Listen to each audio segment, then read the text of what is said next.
All right. Welcome, team. And so I don't know how many of you, well, but let me ask you, how many of you got to read Who Moved My Cheese? I did. Cool. All right. So what did you think of it? I want to hear what you've got to say before I say anything. I thought it was kind of cool. It made you really think about what you do. And I was surprised at who I thought I was. I thought I was Hall. And who did you find out you really were? Well, no, that's who I was saying. I didn't think I would be, but I kind of was. That maybe between Hall and Smith. I like Smith. Yeah. But it was cool. I thought it was a real neat little book. What else who else had something to say about it? Well, Shirley? it can give you thoughts about where you've been part of each one of them in various situations in life. Well, I guess that's what I was thinking too, but yeah. Cece, you got any thoughts? Not a whole lot, but very much the same. I mean, I think it comes throughout life.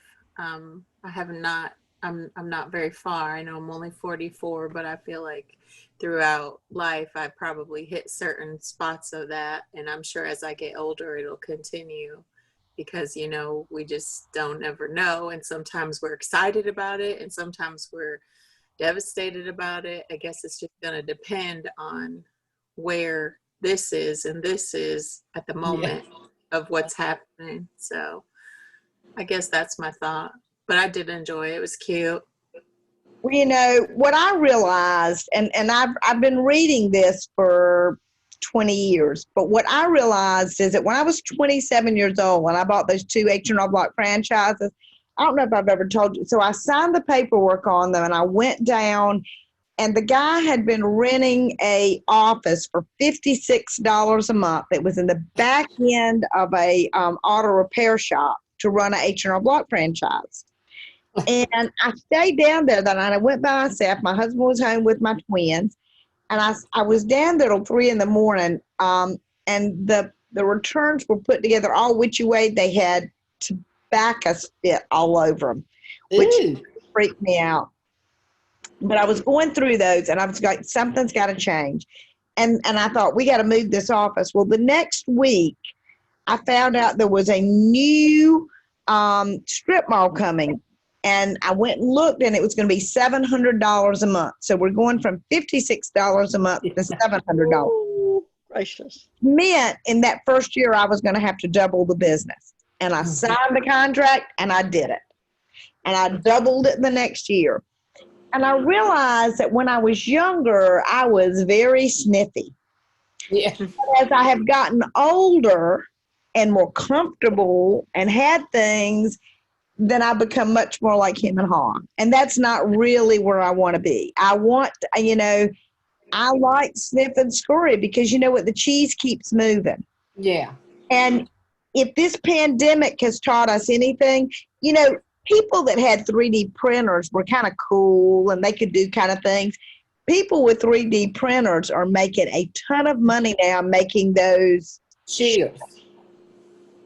So, and anytime a crisis happens, we have to pivot. I became an entrepreneur because I got pregnant with twins. I was never planning to own a tax office. But when I got pregnant with twins, I had gotten back to graduate school.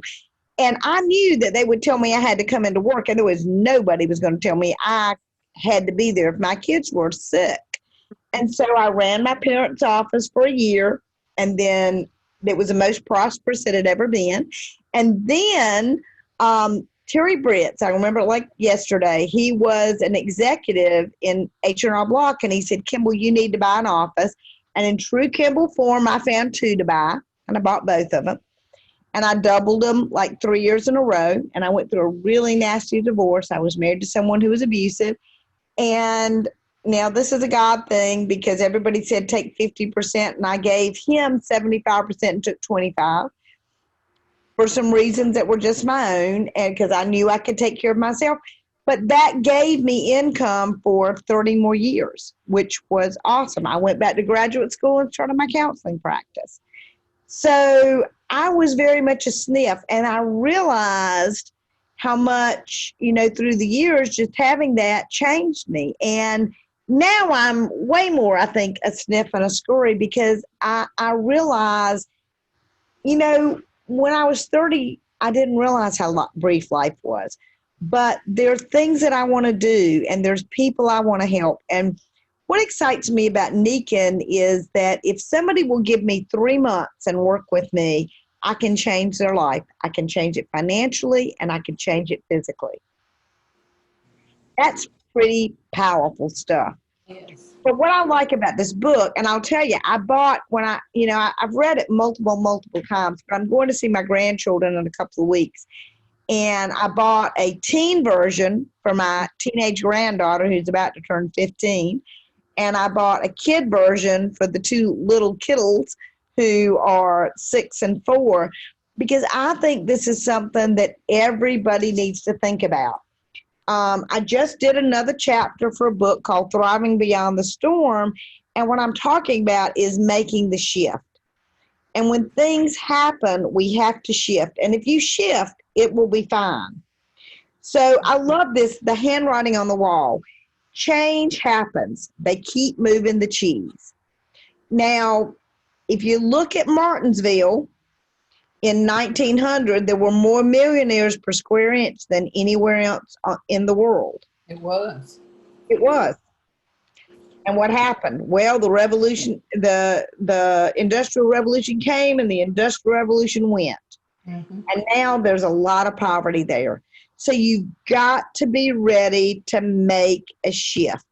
And that is exactly the same. I think, and I'm a healer, but I'm also an entrepreneur.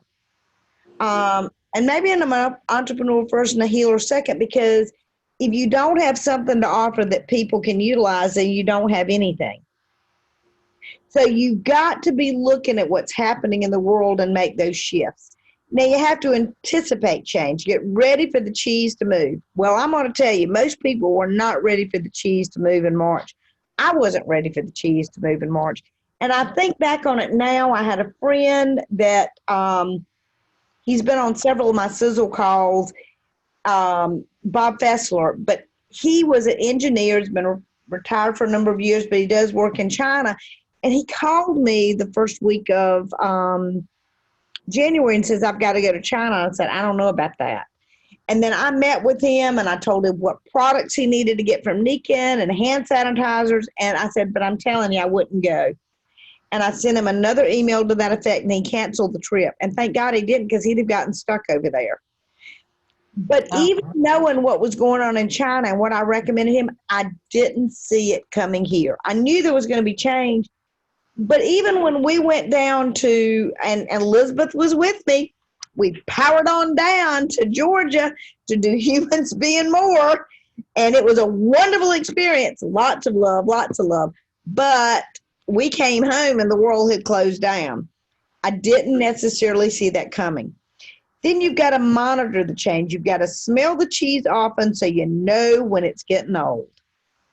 If we'd really been looking, we'd have been a little bit more ready for that. But, we get used to going and getting our cheese where it's at, which is exactly how Hall was. And him also.